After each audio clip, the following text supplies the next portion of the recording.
The restaurant smelled of roasted garlic and polished wood, a place where wealthy men believed the walls were too thick for their sins to echo. On that evening, the chandeliers shimmered above linen-draped tables, and conversations danced like smoke, half in Arabic, half in English, all dripping with the arrogance of power. He walked in, the billionaire whose name could tilt economies and silence newspapers with a single phone call. He did not walk so much as command the ground beneath his shoes. The staff bowed their eyes. The waiters straightened their spines. Everyone knew. When he dined, fear itself pulled up a chair. And then there was her, Alicia. She wore the uniform of the waitstaff. Black trousers, crisp white shirt, apron tied like armor.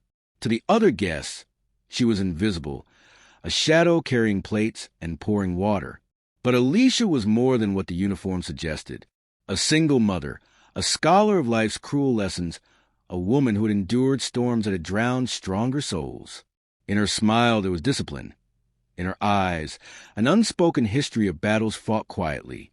She did not come to the restaurant to dream. She came to survive. But survival sometimes demands dignity, and dignity is the one thing she would never surrender. The billionaire noticed her immediately. His gaze was not appreciation but possession, the kind of stare that stripped away humanity and saw only an object, a toy to be bent at will. His laughter filled the room like oil spilling on water. "You," he said with a curl of his lips, pointing at Alicia, "bring me wine, and don't be slow." His accent carried centuries of entitlement, the authority of a man who had never been told no. Alicia walked with calm grace, her hands steady though her heart raced. She had been warned by other waitresses. He was dangerous in ways that money disguised but could never soften. They said he tested boundaries not because he needed to, but because he wanted to prove none existed for him. That night, his hunger was not for food, but for dominance.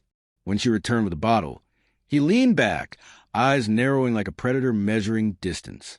"Pour," he demanded, and she did, keeping her wrist firm, refusing to tremble.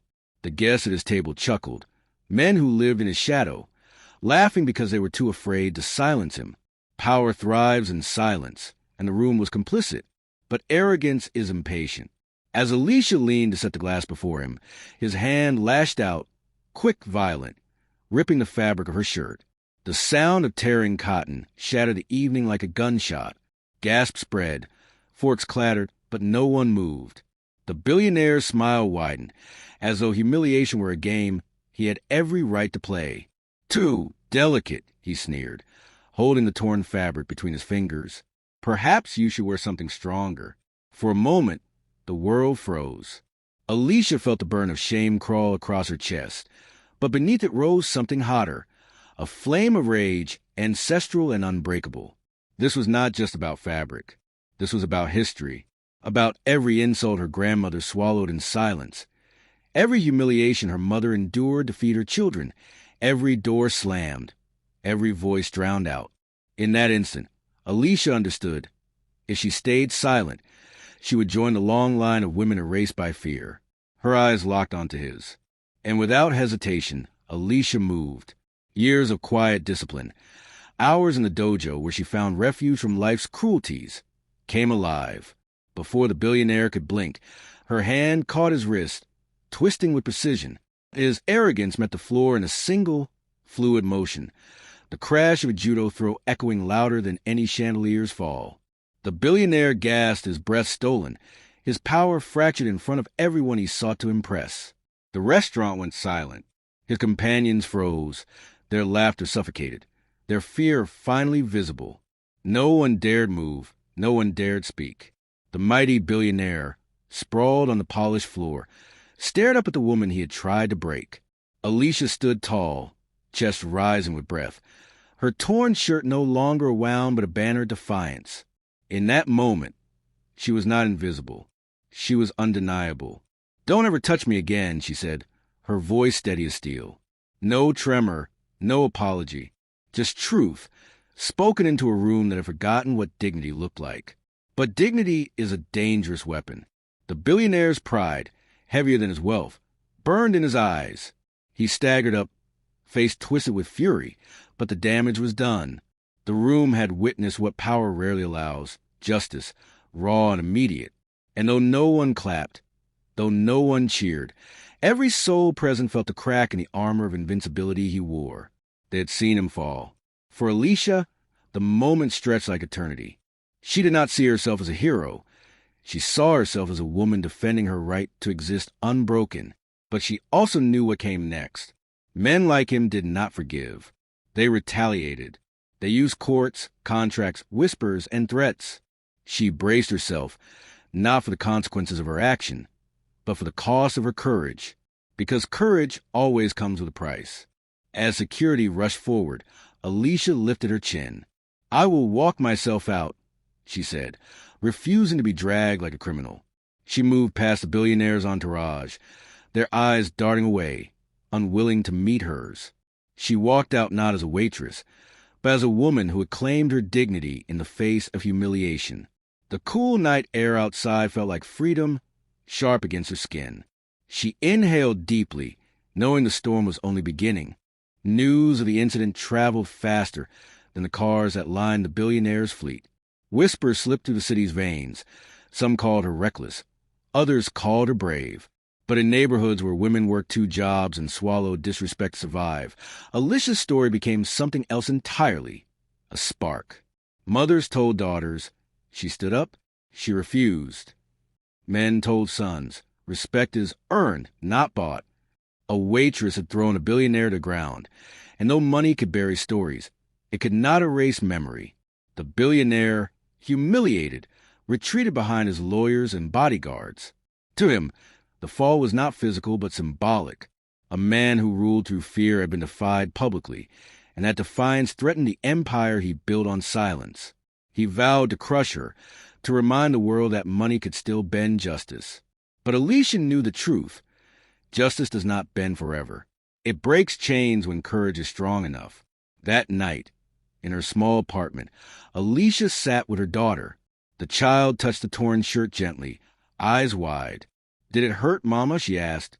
Alicia kissed her forehead, only for a moment. "But remember this, my love, no one has the right to take your dignity. Not the richest man. Not anyone. You fight for it, even if you stand alone." Her daughter nodded, and in that nod was a promise that courage passes down like blood, like history, like unbreakable fire. The following days unfolded like a storm. For the billionaire, silence was his weapon. He thought his money could erase the sound of his body hitting the restaurant floor. But the world had shifted. Waitstaff whispered the story to friends. Friends told neighbors. Neighbors carried it to social media. What began as murmurs became a roar. Videos had not been captured, but words, when fueled by truth and outrage, carry their own unstoppable force. A black waitress threw an Arab billionaire with a Judo move. People repeated, not with doubt, but with awe. Alicia did not seek attention. She went back to work at another restaurant, quieter, humbler, because rent had no patience for pride. But she knew something was stirring. Strangers looked at her differently, some with admiration, others with warning.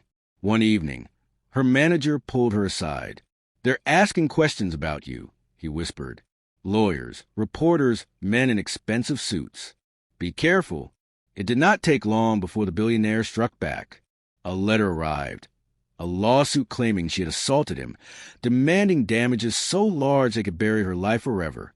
His lawyers painted him as a victim, a man attacked without provocation. To them, Alicia was nothing but a waitress with no power, no resources, no chance. That was a mistake. They underestimated what it means to fight with dignity. When Alicia read the papers, fear clawed at her chest. She had no money for lawyers, no connections to fight such a machine. But she had something far greater, a community that had been waiting for a moment like this.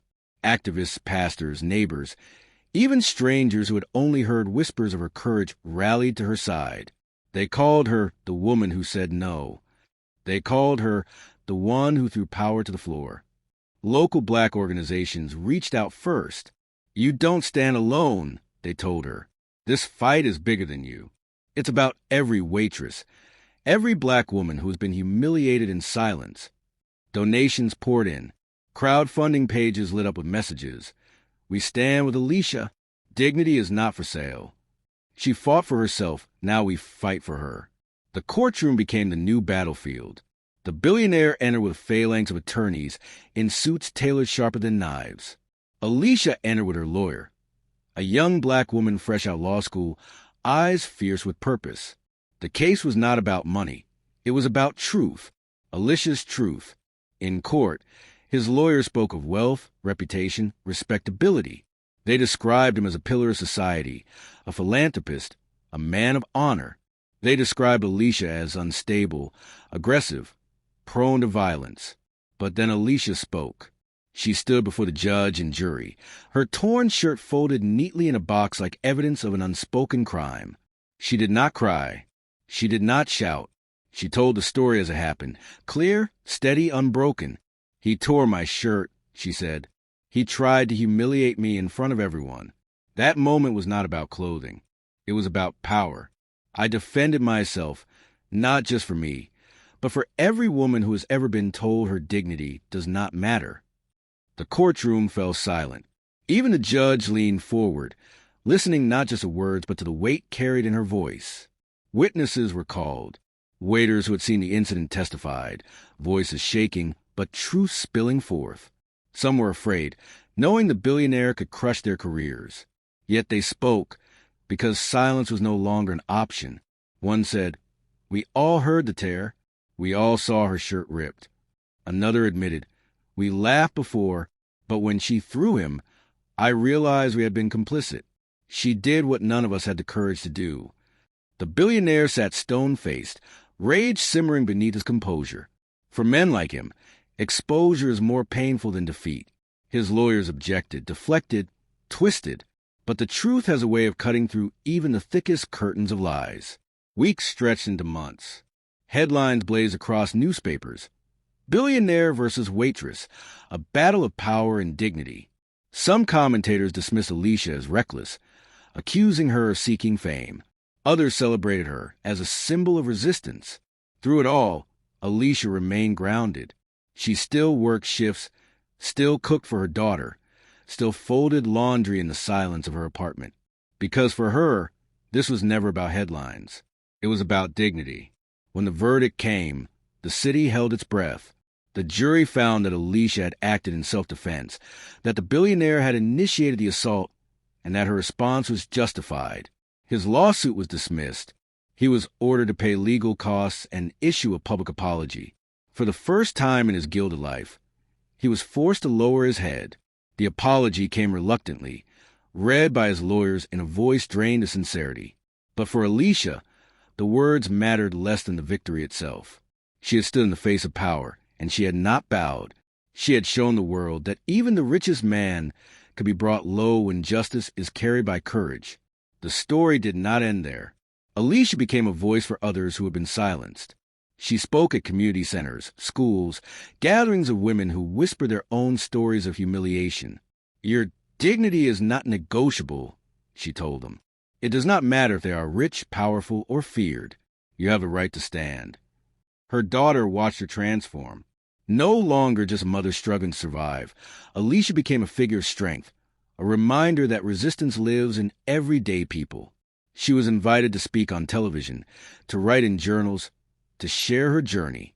She accepted not for fame, but because every time she told her story, another woman found the courage to tell hers. The billionaire faded into silence. His wealth remained, his empire unshaken, but his reputation carried a scar money could not heal.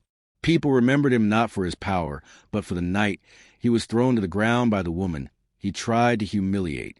Years later, Alicia would walk into another restaurant, this time as a guest, not as staff.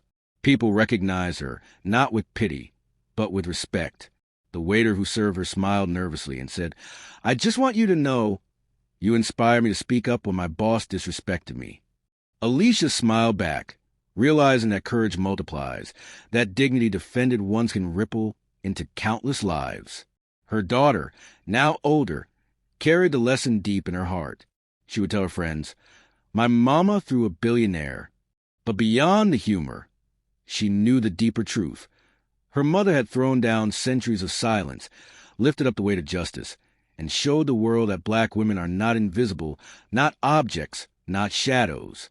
They are unbreakable.